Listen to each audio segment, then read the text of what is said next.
Assalamualaikum warahmatullahi wabarakatuh. Perkenalkan, nama saya Apripa Zeki Pernanda dengan NIM 2104038186. Sini saya akan menjelaskan tugas resume manajemen sumber daya manusia. Yang langsung saja saya jelaskan definisi MSDM dan tujuan atau fungsi MSDM. MSDM atau manajemen sumber daya manusia atau Human Resources, rangkaian aktivitas organisasi yang diarahkan untuk menarik, mengembangkan dan mempertahankan tenaga kerja yang efektif. Manajemen sumber daya manusia ini merupakan divisi yang berperan dalam mengembangkan potensi karyawan sebuah perusahaan sebagai aset bisnis. Jika aset tersebut dikelola dengan baik, didukung juga dengan menggunakan sistem aplikasi yang baik, maka produktivitas karyawan pun juga meningkat atau efektif dan dapat menghasilkan profit perusahaan. Fungsi manajemen sumber daya yang terjadi menjadi dua, yaitu yang pertama adalah fungsi manajerial, yang kedua fungsi operasional. Fungsi manajerial ini meliputi pertama adalah perencanaan, yang kedua pengorganisasian, yang ketiga pengarahan, yang keempat pengembalian, dan selanjutnya adalah fungsi operasional. Fungsi operasional ini terbagi menjadi 7. Yang pertama pengadaan, yang kedua pengembangan, yang ketiga kompensasi, yang keempat pengintegrasian, yang kelima pemeliharaan, yang keenam kedisiplinan, yang ketujuh adalah pemberhentian. Manfaat adanya manajemen sumber daya manusia di perusahaan. Yang pertama adalah rekrutmen dan referensi. Di antaranya dapat merekrut karyawan yang memenuhi syarat dan mempertahankan mereka di perusahaan. Bukan hanya itu saja, perusahaan juga dapat memberi karyawan berbagai pelatihan yang tepat untuk meningkatkan produktivitas. Yang kedua adalah pembinaan hubungan baik. Perusahaan dapat memastikan tumbuhnya hubungan kerja yang baik antara karyawan yang mereka miliki. Memiliki tanggung jawab untuk melakukan seminar, rapat, dan pertemuan resmi lainnya terkait manajemen sumber daya manusia. Tugas manajemen sumber daya manusia adalah untuk mengelola manusia secara efektif, suatu satuan sumber daya manusia yang saling memberi manfaat. Pada prinsipnya, fungsi MSDM ini menangkap beberapa aktivitas yang secara signifikan mempengaruhi area kerja suatu perusahaan, yang terdiri dari perencanaan, pengangkatan, dan perhentian karyawan,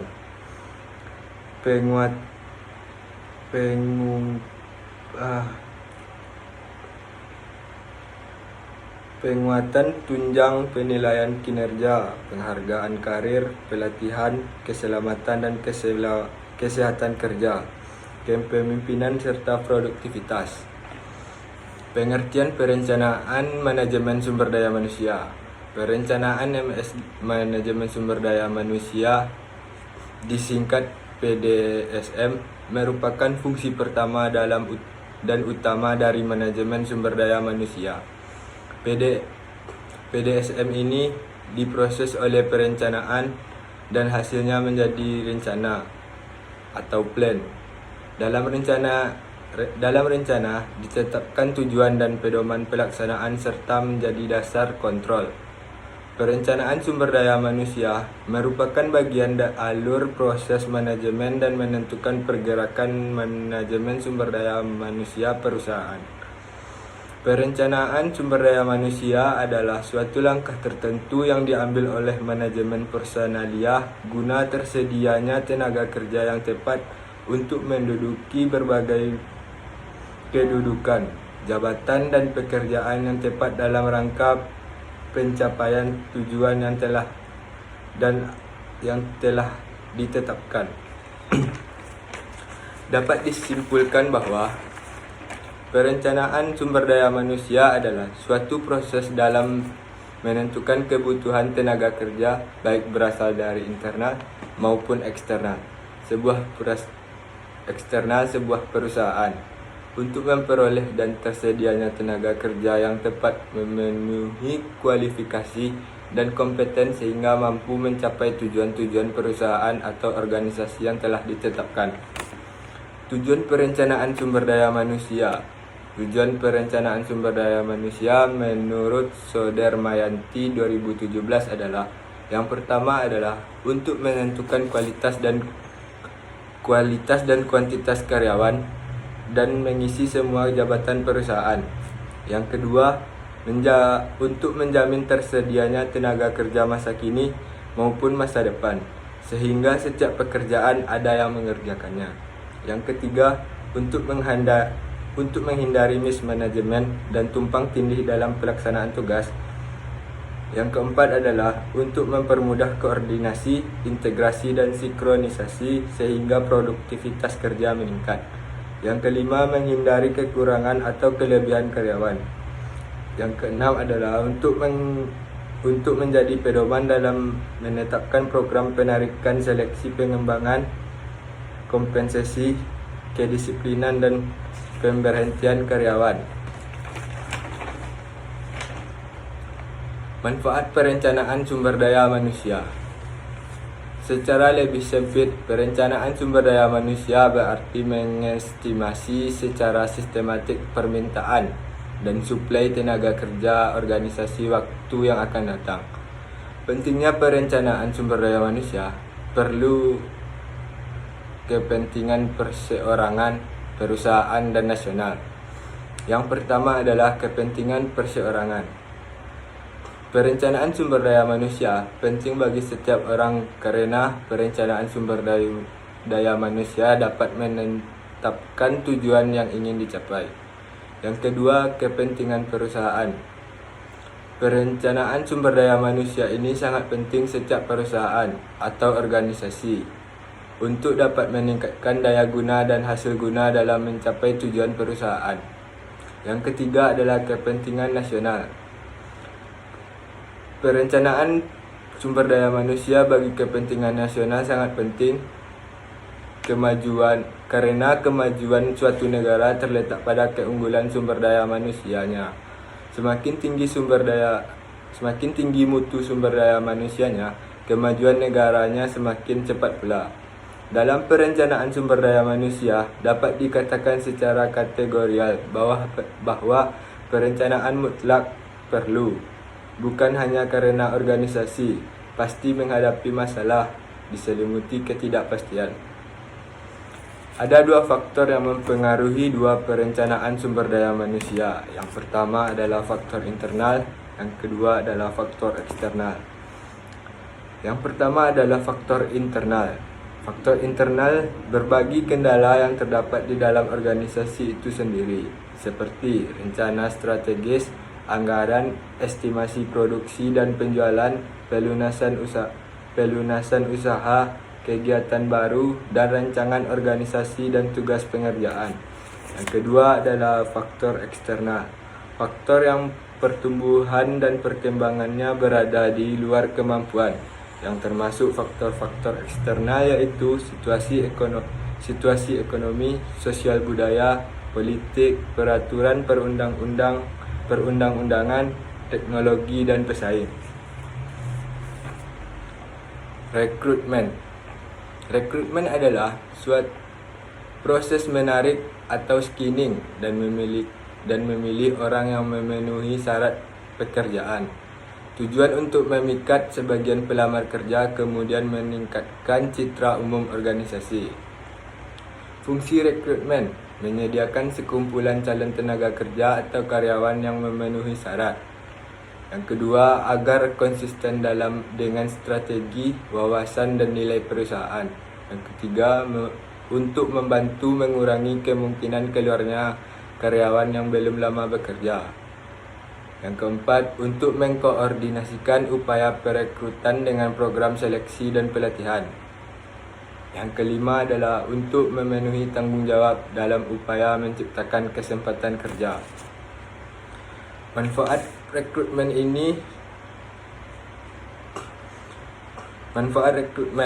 Pentingnya rekrutmen yang baik dapat berdampak pada beberapa sesi, yakni mendapatkan kandidat yang tepat dapat membuat Anda memiliki aset perusahaan, sementara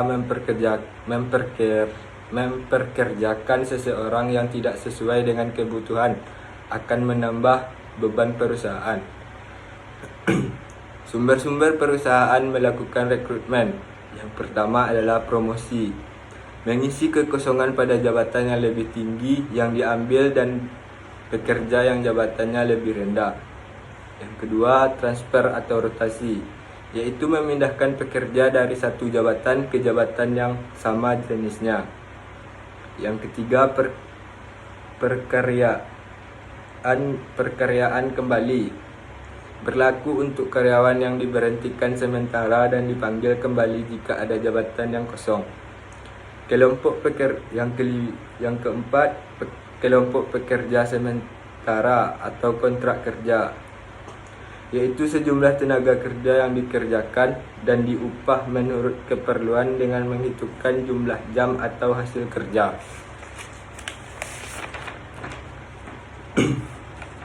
Beberapa model perekrutan internal adalah sebagai berikut.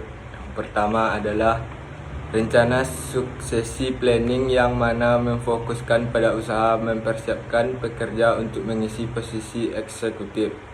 Yang kedua, penawaran terbuka suatu jabatan, yaitu mencari pekerja yang kemampuan tinggi untuk mengisi jabatan yang kosong dengan memberikan kesempatan kepada semua pekerja yang berminat.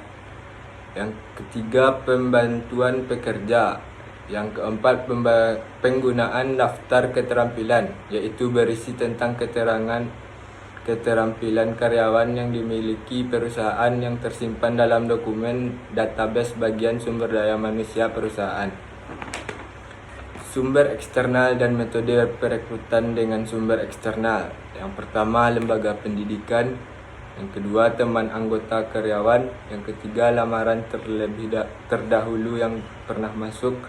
Yang keempat, agen tenaga kerja. Yang kelima, karyawan perusahaan lain. Yang keenam, asosiasi profesi. Yang ketujuh, outsourcing. Dalam perusahaan atau organisasi, untuk memperoleh sumber daya manusia yang baik diperlukan rekrutmen, seleksi, kemudian orientasi, termasuk di dalamnya fungsi MSDM, yang memiliki peran strategis dalam mempersiapkan dan menyediakan sumber daya manusia yang sesuai dengan kebutuhan pekerjaan sebagaimana didefinisikan dalam analisis pekerjaan, khususnya deskripsi dan spesifikasi. Definisi rekrutmen merupakan komunikasi dua arah. Para pelamar menghendaki informasi yang akurat mengenai seperti apa rasanya bekerja di dalam sebuah organisasi, sedangkan organisasi sangat menginginkan informasi yang akurat tentang pelamar tersebut jika kelak mereka menjadi karyawan. Melalui rekrutmen, organisasi dapat melakukan komunikasi dengan pihak-pihak tertentu untuk memperoleh sumber daya manusia yang berpotensial, sehingga akan banyak pencari kerja dapat mengenal dan mengetahui organisasi yang pada akhirnya akan memutuskan kepastian atau tidaknya dalam bekerja. Proses rekrutmen. Setiap perusahaan pasti ingin rekrutmennya berjalan dengan baik. Besar harapan pelamar kerja atau kandidat terpilih nantinya bisa berkontribusi berkontribusi memajukan perusahaan mencapai tujuannya dan juga meningkatkan pendapatan secara finansial. Adapun cara yang dilakukan dalam proses rekrutmen karyawan adalah yang pertama adalah mengidentifikasi kebutuhan akan suatu posisi. Yang kedua, merencanakan perekrutan. Yang ketiga, publikasi pengumuman rekrutmen. Yang keempat, meninjau lamaran yang masuk. Kelima, mewawancarai kandidat berkualitas. Yang keenam, periksa referensi latar belakang. Yang ketujuh, pilihan orang yang berkualitas. Yang kedelapan, buat penawaran dan berikan informasi kandidat yang belum berhasil. Yang kesembilan, negosiasi rincian gaji. Dan kesepuluh, menyambut karyawan baru. Pengembangan sumber daya manusia merupakan cara efektif untuk menghadapi tantangan, termasuk ketertinggalan sumber daya manusia. Dalam organisasi, peralatan tidak dapat beroperasi efisien bila sumber daya manusianya tidak kefabel dan terampil.